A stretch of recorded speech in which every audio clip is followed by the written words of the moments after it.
عزیز ناظرین، میں Ayad Zarif آپ تمام دیکھنے والوں کو ہمارے روز کے حق کے سوال پروگرام کی نئی قسط میں خوش آمدید کہتا ہوں۔ پروگرام حق کے سوال میں ہمیں مسیحی ایمان کے تعلق سے سوال موصول ہوتے ہیں اور ہم ان سوالات کا بائبلی اور منطقی جواب دینے کی بھرپور کوشش کرتے ہیں۔ ہماری آج کی قسط کا سوال ہے، بائبلی عہد کیا ہیں اور نیا عہد کیا ہے، اور یہ عہد کس کے ساتھ باندھا گیا تھا؟ اس کا جواب جانیں گے ایک چھوٹے سے وقفے کے بعد۔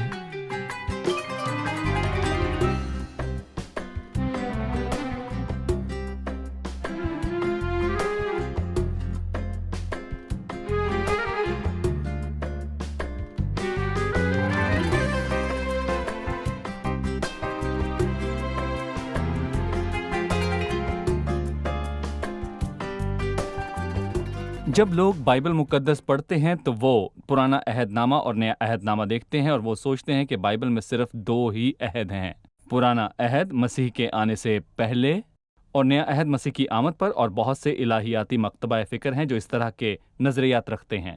یقیناً ایسی کتابیں ہیں جو کہ مسیح کے آنے سے پہلے لکھی گئی تھیں، اور یہ پرانے عہد کی کتابیں، اور پھر مسیح کے بعد کی کتابیں، اور وہ ہیں متی سے مکاشوہ تک۔ یہ کتابیں مسیح کی آمد کے بعد لکھی گئیں، ہم انہیں نیا عہد نامہ کہتے ہیں، لیکن القبات کا عہود کے ساتھ کوئی تعلق نہیں۔ ہم کچھ ہی دیر میں بیان کریں گے کہ عہد کیا ہیں اور بائبل کے عہد کیا ہیں۔ ہم بائبل مقدس میں کم از کم 7 عہود دیکھیں گے، صرف پرانا اور نیا عہد نامہ نہیں، لیکن بائبل میں 7 عہد ہیں۔ ہم ان عہود کا جائزہ لیں گے اور مل کر نئے عہد تک پہنچیں گے۔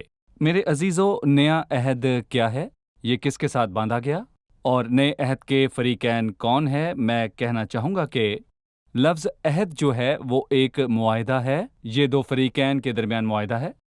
آپ جانتے ہیں کہ ماضی میں عہد باندھنے یا معاہدہ کرنے کے لیے جانور قربان کیے جاتے تھے اور ان کے 2 ٹکڑے کیے جاتے تھے، اور معاہدوں کے 2 فریقین ایک دوسرے کا ہاتھ پکڑ کر قربانی کے ٹکڑوں کے درمیان سے گزرتے، اور جب وہ ان ٹکڑوں کے پاس سے گزرتے تو اسے عہد یا معاہدہ کہا جاتا تھا۔ لہٰذا یہ معاہدے ہیں، امن کا معاہدہ، علیحدگی کا معاہدہ، انہیں معاہدہ کہا جاتا ہے۔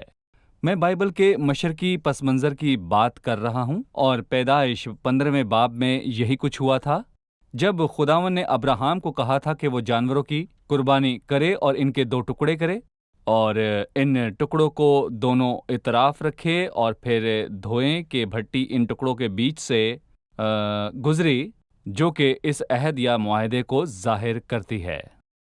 اب میں یہ کہنا چاہوں گا کہ بائبل میں کم از کم 7 عہد ہیں۔ ہم مل کر ان کا مطالعہ کریں گے اور ہر معاہدے کی تفصیلات کے بارے میں سیکھیں گے، ان کا کس سے تعلق تھا۔ پہلا عہد ادنی عہد تھا، جو خدا نے عدن میں آدم سے کیا، اور عہد کا مضمون تھا کہ خداوند زمین کو آدم کے اختیار میں دے گا۔ پیدائش 2 باب کی 16ویں آیت ہے، یہاں مرقوم ہے، تو باغ کے ہر درخت کا پھل بلا روک ٹوک کھا سکتا ہے، لیکن نیک و بد کی پہچان کے درخت میں سے نہ کھانا۔ خدا نے آدم سے وعدہ کیا تھا کہ وہ کھائے پیے اور مخلوقات پر حکومت کرے۔ جب خداوند نے آدم اور حوا کو کہا کہ وہ زمین کو محکوم کریں، تو یہ عہد خداوند اور انسان کے درمیان تھا، لیکن کہاں؟ باغ عدن میں۔ اسے ادنی عہد کہا جاتا ہے، یا باغ عدن میں کیا گیا عہد۔ اس کے بعد ایک اور عہد تھا جسے آدم کا عہد کہتے ہیں۔ جب آدم اور حوا نیک و بد کی پہچان کے درخت میں سے کھا کر گناہ میں گر گئے، تو خداوند نے ان کو سزا دی۔ سانپ کو سزا ملی، عورت کو سزا ملی، اور آدم کو سزا ملی۔ خدا نے آدم سے کہا کہ تو اپنے پسینے کی روٹی کھائے گا، لیکن اس نے عورت سے کہا، میں تیرے درد ذیل اور حمل کو بڑھاؤں گا، تو درد کے ساتھ بچہ جنے گی۔ لیکن خدا نے اس سے ایک وعدہ کیا کہ تجھ سے ایک شخص پیدا ہوگا جسے عورت کی نسل کہا جائے گا۔ خداوند نے سانپ سے کہا، میں تیرے اور عورت کے درمیان عداوت ڈالوں گا۔ اس کا مطلب ہے کہ عورت کی نسل تیرے سر کو کچلے گی اور تو اس کی ایڑی پر کاٹے گا، یعنی یہ عہد اور عورت کی نسل سے ایک شخص کے آنے کا وعدہ ہے۔ اس کے بعد تیسرا عہد ہے جسے نوح کا عہد کہا جاتا ہے۔ جب نوح طوفان کے بعد کشتی میں سے نکلا تو پیدائش کی کتاب کے 9ویں باب میں یہ مرقوم ہے، خداوند نے کہا، اور کمان بادل میں ہوگی اور میں اس پر نگاہ کروں گا تاکہ اس ابدی عہد کو یاد کروں جو خدا کے اور زمین کے سب طرح کے جاندار کے درمیان ہے۔ اس کے بعد آتا ہے ابراہیمی عہد جو کہ چوتھا عہد ہے۔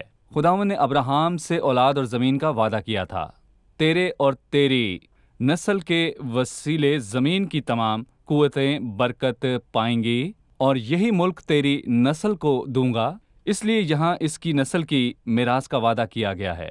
اس کے بعد آتا ہے پانچواں عہد جسے موسوی عہد کہتے ہیں، اور یہ بہت مشہور عہد ہے۔ یہ موسیٰ کا عہد یا شریعت کا عہد کہلاتا ہے، یا موسوی عہد جس کے تعلق سے عبرانیوں کا مصنف پرانا عہد کہتا ہے، اس لیے اسے پرانا عہد کہا جاتا ہے۔ پرانا عہد کیا ہے؟ موسیٰ کے ساتھ عہد یا شریعت کا عہد جب خداوند نے خروج 19:5 میں کہا، سو اب اگر تم میری بات مانو تو میرے عہد پر چلو تو سب قوموں میں سے تم میری ہی خاص ملکیت ٹھہرو گے، کیونکہ ساری زمین میری ہے۔ لیکن کیا انہوں نے خداوند کی آواز کی تابعداری کی؟ بالکل بھی نہیں۔ کیا انہوں نے خداوند کے عہد کو قائم رکھا؟ بالکل بھی نہیں۔ کیا انہوں نے خداوند کے عہد کی تعظیم کی؟ نہیں، یعنی انہوں نے عہد توڑا۔ تمام پہلے عہود میں انسان ناکام رہا، انسان ناکام ہوا۔ اس کے بعد ہم داؤد کے عہد تک پہنچتے ہیں، یا پھر داؤدی عہد، اور یہ داؤد کے لیے خدا کی طرف سے وعدہ تھا کہ اے داؤد، تیری نسل میں سے ایک شخص بادشاہی کے تخت پر بیٹھے گا اور میں اس کی سلطنت کو قیام بخشوں گا۔ یہ الفاظ داؤد کی زندگی میں پورے ہوئے؟ نہیں۔ کیا یہ وعدہ داؤد کے بیٹے سلیمان میں پورا ہوا؟ کبھی نہیں، کیونکہ سلیمان کی وفات کے بعد سلطنت جو تھی دو حصوں میں تقسیم ہو گئی، شمالی اور جنوبی سلطنت۔ شمالی سلطنت جو تھی اسوریوں کی اسیری میں گئی، اور یہودا کی سلطنت بابل کی اسیری میں گئی۔